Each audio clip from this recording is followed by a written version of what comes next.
Vous écoutez Gaspard Navigue.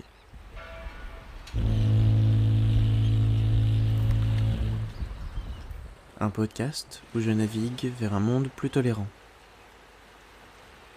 Bienvenue à bord. Je suis votre capitaine, Gaspard. Coucou les copains, c'est le dernier épisode de l'année 2020, c'est la fin de l'année 2020, enfin. On sait comme vous êtes impatients de passer à 2021 et comme je vous comprends, mais pour rester dans les ondes positives du podcast, on va prendre quelques secondes pour se rappeler des choses cool qui nous sont arrivées cette année. Je vous propose, je vais vous en dire 5 et à vous d'en trouver 5 autres et je vous invite à me les donner sur les réseaux sociaux du podcast, Gaspard Navigue, sur Insta, Twitter, etc., etc. Je suis impatient de voir 5 bonnes choses qui vous sont arrivées de bien cette année 2020, parce que vous allez voir, c'est pas tant difficile que ça en a l'air en fait d'être heureux de 5 choses. Personnellement, alors j'ai emménagé avec mon copain, ça a l'air banal, mais c'est vraiment révolutionnaire pour moi. J'ai obtenu le master que je voulais, j'ai obtenu le poste en alternance que je voulais, j'ai enfin réussi à créer un moyen de m'exprimer créativement avec ce podcast, et j'ai un groupe d'amis loyaux qui m'ont accompagné toute l'année. Et à ce propos, pour clôturer l'année en beauté, j'ai invité la personne que j'appelle mon jumeau. Il fait partie de ce groupe d'amis qui sont avec moi depuis des années, ces amis qui ont contribué à la mise en place du podcast que vous écoutez en ce moment même en m'offrant à mon anniversaire le micro que j'utilise pour enregistrer. J'ai nommé Arthur. Arthur est grand, brun, et c'est peut-être mon seul ami qui étudie dans le même domaine que moi. Il habite actuellement au Japon, ce qui ne nous empêche pas de parler non seulement tous les jours, mais aussi tout le jour. C'est simple, on se parle tellement qu'il arrive à Pierrick, mon copain, de dire, et je cite, « C'est fou, je vois tellement Arthur sur ton téléphone que j'ai l'impression d'être en couple avec lui aussi. » Oups. Pour ce dernier épisode de l'année, on va parler de plein de choses, on aura peut-être même quelques surprises, qui sait.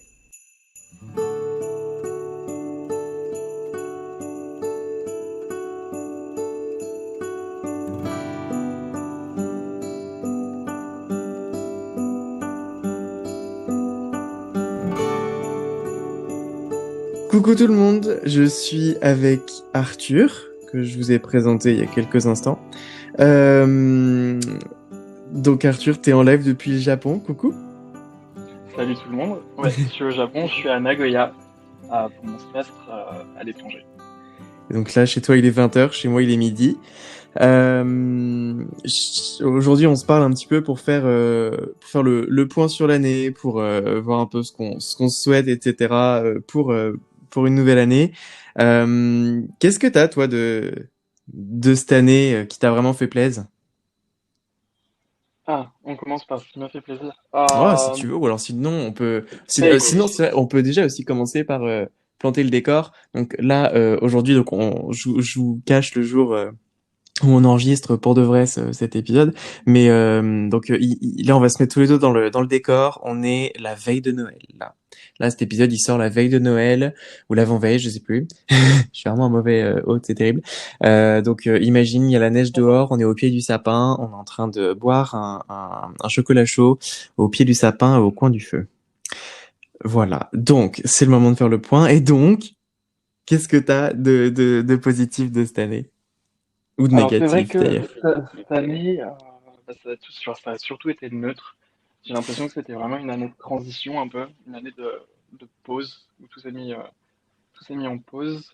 Après, c'est vrai que le positif, c'est d'avoir pu aller au Japon, Ouais. euh, d'avoir pu postuler, d'avoir été pris, d'avoir d'abord été, qu'on m'ait d'abord dit que ça allait être compliqué avec le Covid et que finalement ça ait pu se passer il y a à peu près un mois et demi. Euh, donc je suis très grateful, très reconnaissant d'avoir pu aller au Japon, Mais surtout tu avec es. les circonstances. Et puis surtout, que non seulement t'es au Japon, mais en plus t'es dans le MBA que tu voulais, qui est, dis-moi si je me trompe, le deuxième MBA d'Asie? Le troisième d'Asie et le premier du Japon. Mais après, je pense aussi que c'est parce qu'il n'y en a pas énormément non plus. Donc c'est moins compliqué d'être premier. Ouais, enfin quand Mais même. C'est la classe quand même. T'es forcé d'admettre. c'est plutôt agréable. C'est plutôt agréable en mettant pas mal donné. C'est plutôt gratifiant. C'est vraiment la classe. Et parce que t'étudies dans quel domaine pour les gens qui savent pas? Alors, pour le coup, moi, j'ai commencé en faisant une prépa commerce, option scientifique, et j'ai fait une école de commerce. Donc, la suite logique. J'ai fait option finance, et, mais ça reste quand même assez général. C'est marketing, sales, ressources humaines, etc. Tout le blabla. Voilà, donc c'est pour ça, ce que je vous disais tout à l'heure, c'est qu'Arthur, c'est la seule personne qui est à peu près dans le même domaine que moi, parce que moi, je suis en IAE, en master de management plutôt. Donc c'est pas exactement le même délire, mais on est quand même dans le même domaine. Disons que quand tu vois que tous mes autres potes sont plutôt en droit, ça change. C'est assez agréable. Mhm.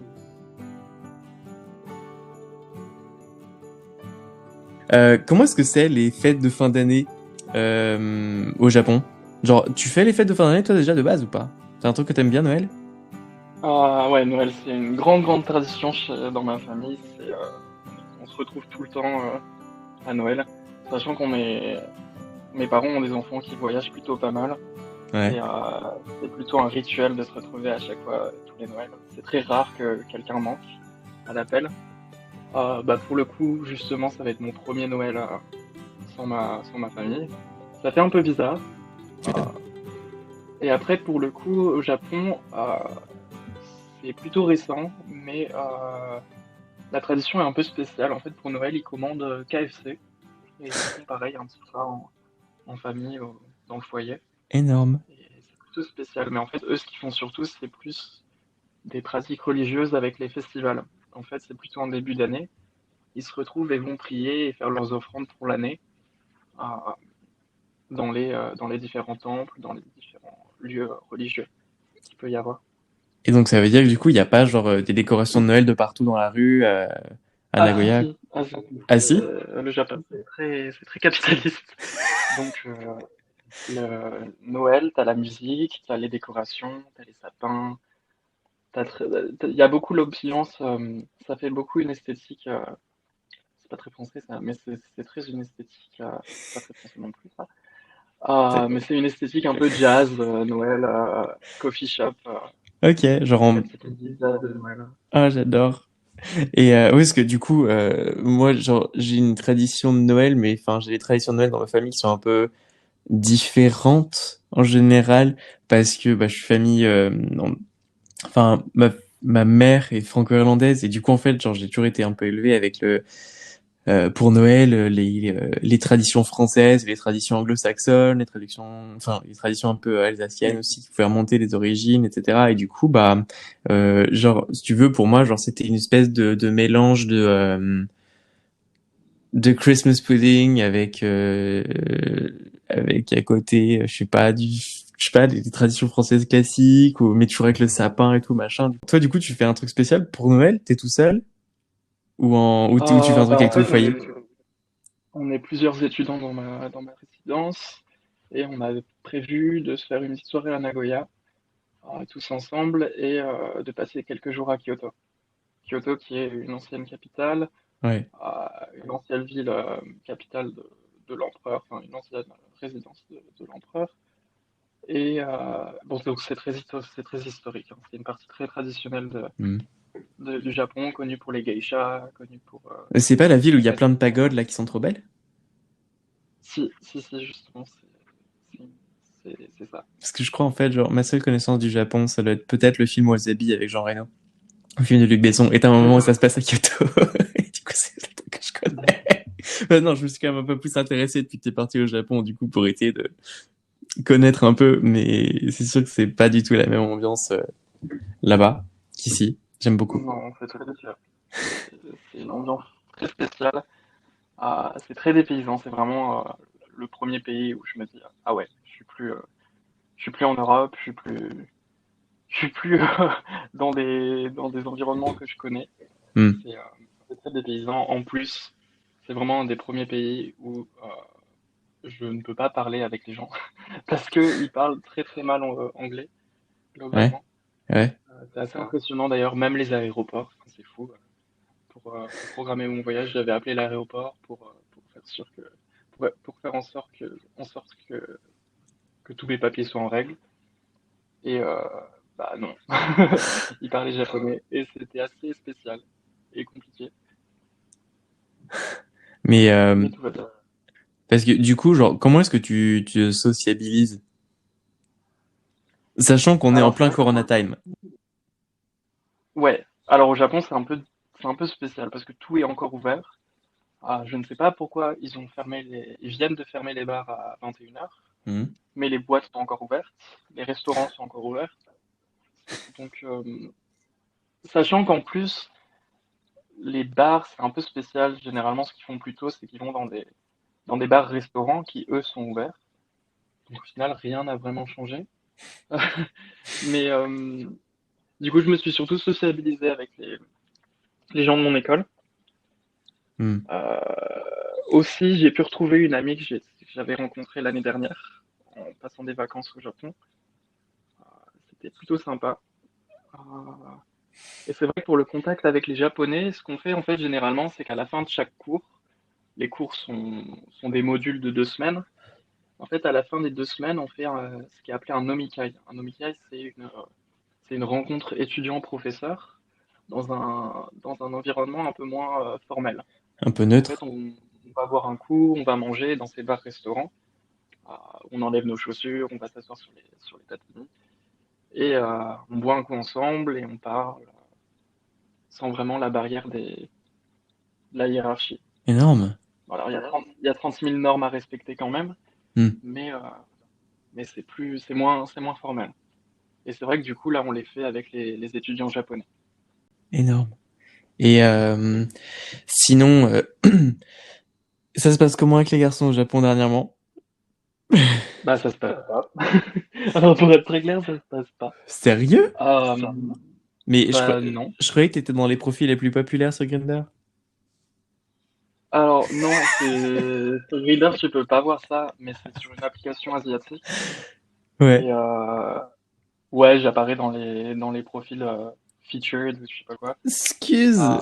Mais ça change absolument rien parce qu'au final, euh, bah, je ne parle pas japonais.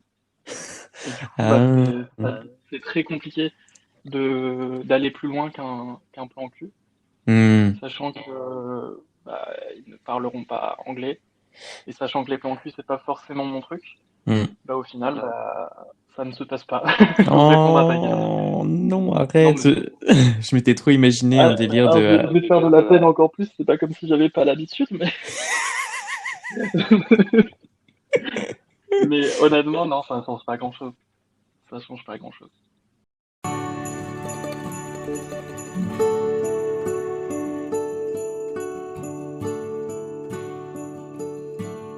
Un des trucs dont on parle le plus tous les deux, c'est des délires un peu d'horoscope et de conneries comme ça et tout. Et t'as envie de faire un horoscope du coup, c'est ça? De faire l'horoscope pour chaque signe astro Bah, pour l'année prochaine? pourquoi pas, hein, on en avait parlé, ça pourrait être marrant. En vrai, Alors, j'aimerais. j'y connais pas grand-chose, mais j'ai commencé à faire mes recherches déjà. Yes! Donc, en gros, donc, pour vous qui nous écoutez à la maison, l'horoscope d'Arthur va commencer tout de suite après cette petite pause, je pense.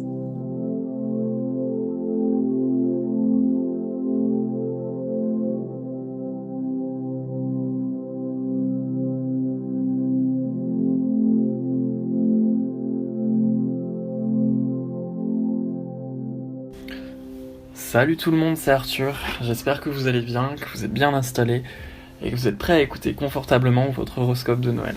Alors, un petit avertissement, cet horoscope n'est en aucun cas résultat d'une quelconque expertise, c'est juste de l'intuition, un peu de recherche, mais c'est aussi surtout du désespoir. Enfin voilà. Sur ce, on commence avec les poissons. On commence par vous, en petit hommage à Gaspard, mais c'est aussi parce que votre âge se termine. C'est l'âge du poisson, c'est fini. Donc vous allez enfin pouvoir vous reposer, vous vous sentirez probablement un peu moins sollicité par vos émotions, ça vous permettra de vous concentrer sur ce qui importe. Donc on enchaîne avec les Verseaux, c'est votre tour, c'est votre ère. Pendant les 2000 prochaines années, c'est l'âge du Verseau. Et honnêtement, perso, ça me plaît. Apparemment ça vous plaira aussi, puisque pendant ce nouveau départ, ça marquera pour vous une année de progrès où le maître mot sera l'amour-propre. Honnêtement, ça a l'air sympa. Les béliers, franchement calmez-vous, vous êtes beaucoup trop intense, Surtout qu'en 2021, vous aurez plein d'opportunités de changer d'environnement, surtout d'un point de vue social. Ça va être plutôt intense, donc pas besoin de l'être vous aussi. Mais enfin bon, vous avez l'habitude, rien de nouveau là-dessus, mais plein de nouvelles rencontres. Les taureaux, donc avant tout, je suis célibataire. Mon Instagram c'est Arthur-Vivio. Et voilà, les sagittaires, non je déconne. Bon, les taureaux 2021 pour vous c'est l'amour. Et du coup, mon Instagram c'est Arthur-Vivio. Non, en vrai, 2021 vous êtes prêts et vous le savez. Mais surtout, n'oubliez pas que mon Instagram c'est Arthur-Vivio. Voilà, les sagittaires, va falloir dormir un peu parce que 2021, ça va vous mettre à l'épreuve. Donc il va falloir être concentré et avoir de l'énergie. Il va falloir savoir quelles sont vos priorités. Mais vous savez quoi faire, hein. Un petit ice coffee, un petit Xanax et c'est reparti. Hein. Les vierges, je suis désolé, honnêtement ça va être un peu chiant, hein. Vous n'allez pas forcément aimer. Hein. Pourquoi ? Parce qu'il va falloir persévérer et être prêt à connaître pas mal de stress. On sait comment les vierges gèrent le stress mal. Par contre, une fois que vous aurez surmonté le bordel, les récompenses vont être proportionnelles à la galère, donc vous inquiétez pas, ça vaut le coup, ça va être chiant, mais ça va être aussi très gratifiant. Les lions, honnêtement pas grand chose, hein, c'est chiant. Du coup on passe au scorpion. Non, je déconne. Vous avez eu peur, hein. Mais bon, c'était un petit peu pour vous donner un avant-goût de 2021. Cette année, il va falloir se mettre au second plan. Enfin, en tout cas, il va falloir savoir se mettre au second plan. Pas que pour les autres, mais aussi pour vous. Parce qu'il va falloir savoir comprendre que le monde ne s'acharne pas forcément sur vous. Et 2021, ça sera l'occasion de s'en rendre compte. Les scorpions, ça va être assez intense. 2021, c'est le drama, le ténévela, tout ce que vous voulez. Il va falloir être gentil. C'est un peu difficile de demander ça à un scorpion, mais il va falloir être gentil. Vous n'avez pas le temps pour le bullshit, honnêtement, je vous comprends. Mais en 2021, il faudra savoir faire la part des choses entre circonstances et personnes. Et compassion sera le maître mot. Les capricornes. Si vous connaissez un capricorne, faites-lui un câlin. On en bave depuis plusieurs années. Mais en tout cas, là tout de suite, on se calme. C'est notre saison. C'est parfait pour le changement d'année. Honnêtement, je sais pas comment les autres feraient sans nous pour faire cette transition. Et l'année prochaine, on va bénéficier d'une grande stabilité professionnelle. Il va surtout falloir se souvenir d'être gentil avec soi-même. Ouais, ça existe. Les cancers, pour vous, place au romantisme et à l'amour. Mais pas que. 2021 vous réserve plein d'avances. On respire, on réajuste son soutif, son stérilet, son jockstrap, et on reste maître de sa sexualité. Et on n'oublie pas le consentement et les précautions. Amusez-vous bien, mais en tout cas soyez heureux et ouverts d'esprit. On termine avec les balances. Détendez-vous. Cette année, moins de pression, vous le sentirez. Place à la réussite. Honnêtement, 2021, ça a l'air trop cool pour vous. Personnellement et professionnellement. C'est votre moment, vous vous sentirez pousser des ailes pour réussir et ce sera le moment de faire vos preuves. Voilà ce qui met un terme à notre horoscope de l'année. Si ça résonne avec vous, tant mieux. Sinon, c'est pas grave. Soyez juste heureux. N'oubliez pas que le meilleur dans tout ça, c'est que 2020, c'est fini. On profite, on écoute Gaspard Navigue et on se retrouve la prochaine fois.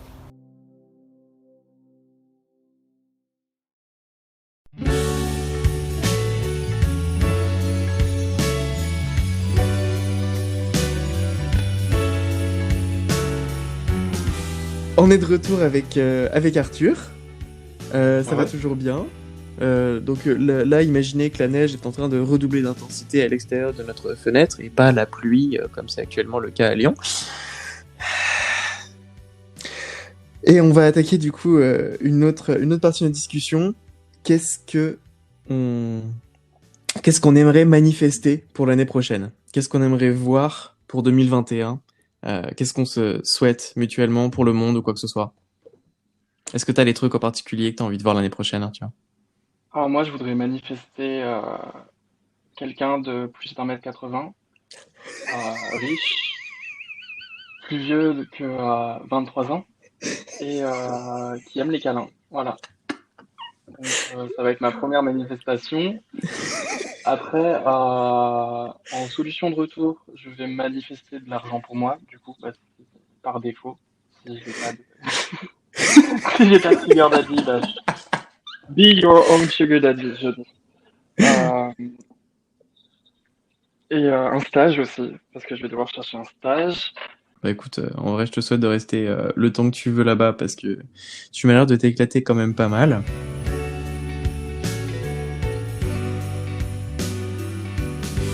C'est quoi ton job de rêve? Mon job de rêve, j'ai souvent dit que c'était maître du monde.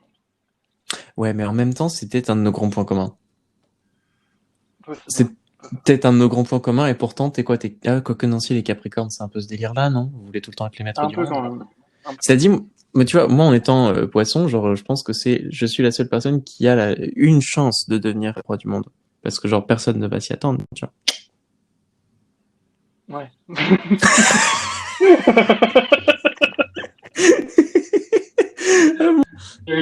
Sure, John. Bitch. Mais pourquoi est-ce que tout le monde crache sur les poissons comme ça? Parce que c'est facile. Bah oui, voilà, c'est C'est trop facile. Alors pourquoi est-ce que vous le faites? Bah, je sais pas. Mais je sais C'est un pas. petit raccourci. Mais ouais, mais pourtant on est gentil, tu vois. On n'est pas genre des bâtards comme les scorpions, tu vois. Ouais, alors, déjà, tu savais parce que je suis ascendant encore scorpion. Ah bon, j'avais oublié.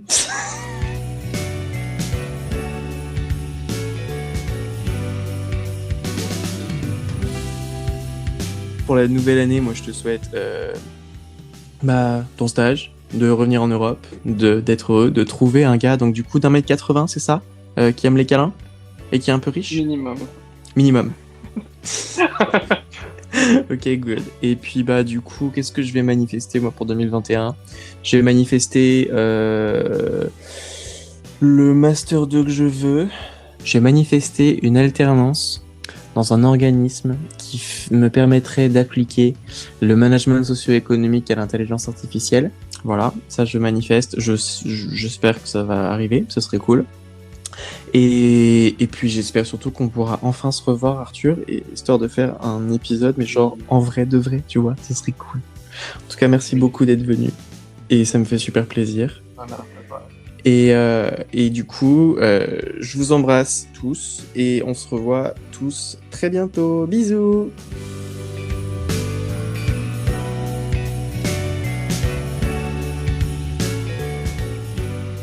Merci à vous tous de m'écouter comme vous le faites, de me soutenir, de m'envoyer des captures d'écran de Spotify ou Deezer qui parlent de mon podcast, de vos commentaires sur YouTube, Apple, Podcast, partout en fait, enfin c'est fou. Pour vous, c'est 30 secondes, pour moi c'est vraiment immense. J'ai de la chance d'avoir votre soutien et votre amitié. Gaspard Navigue est écouté en Europe, mais aussi en Amérique, notamment aux États-Unis et au Brésil, mais pas exclusivement. Et je profite de ce moment pour vous dire à tous, où que vous soyez, que Gaspard Navigue c'est un safe space pour tout le monde. Todo el mundo, everyone. Personne n'a de mauvaises intentions ici. Bonne fête, bonne année, je vous aime, count your blessings, aim high and love yourself. Vive les gays, vive les lesbiennes, vive les trans, les cis, les pans, les asexuels, vive l'amour. À bientôt. Faites attention à l'écart entre la marche et le ponton lorsque vous débarquerez. Protégez-vous, aimez-vous. Bisous. Si vous avez aimé cet épisode, n'hésitez pas à vous abonner et laisser un commentaire sur Apple Podcast. Rejoignez-moi sur les réseaux sociaux, Gaspard Navigue partout. Si vous souhaitez me soutenir encore plus loin, le lien de mon Ko-fi est disponible dans la description de l'épisode.